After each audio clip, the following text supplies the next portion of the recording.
Iburu Anambra State bụ Dr. Chinwoke Mbadinuju nagoro Mmuo ka akọwagoro n'oge ọchịchị ya bụ nnọọ otu n'ime ihe kachasị mma Chineke megoro steeti ya kemgbe o ji wee malite. Nke a bụ ọnụ mmiri okwu ọtụtụ ndị mmadụ agbara ajụjụ n'ihe banyere ndụ Dr. Mbadinuju n'oge akwamozu gọọmenti steeti ya. Ụka akwamozu gọọmenti steeti ya chịkọbara iji wee kwanyere ya ugwu na International Convention Center dị n'Agụọka. Onye nta aka anyị n'obu gọọmenti Emmanuel Okonkwo ga-akọlụ gị akụkọ a n'isi.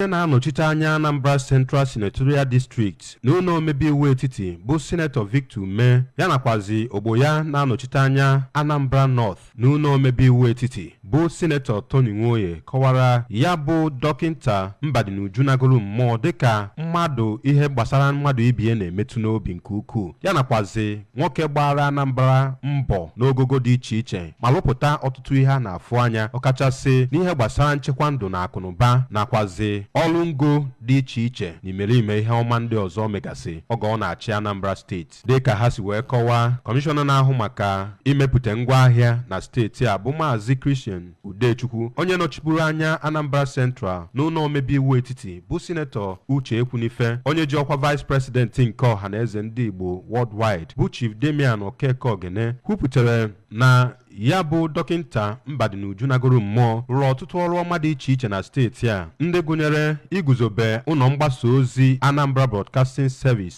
ABS, iguzobe ụlọ akwụkwọ mahadum Anambra State University nke a na-akpọ aha ya Chukwuemeka Odumegwu Ojukwu University n'oge ugbu a yana Dọkịnta Alex Ekwueme Square dị n'Ọka n'imerime ihe ndị ọzọ ma kpọkusie ndị eji okwu ha agba izu na steeti a ka agbanyisie ike hụ na ewepụtara otu ihe ga-eji na-echeta ya bụ nwa amadi na steeti a kwa mgbe n'ịtụnye uche nke ha. Onye ji ọkwa President General nke obodo Mkpọ bụ Chief Emeka Mbagha ya nakwazi onye ji ọkwa chairman nke Ọka Youth Home and Abroad bụ Maazị Ikechukwu Ezenwa kwupụtara na ndị Anambra agaghị echezo ọrụ ọma dị iche iche ya bụ Dọkịnta Mbadinuju nagoro Mmuo lụrụ Anambra steeti ebe ọ kpọkụziri ndị ọchịchị dị iche iche na steeti a ka ha bụ ndị ga-amụta ihe n'ihe ọma dị iche iche ya bụ nwa amadi lụrụ na Anambra ya nakwazi mmejọ o mejọrọ iji wee mee ka Anambra kawanye mma site na ICC dị n'Ọka. Abụ m Emmanuel Okonkwo.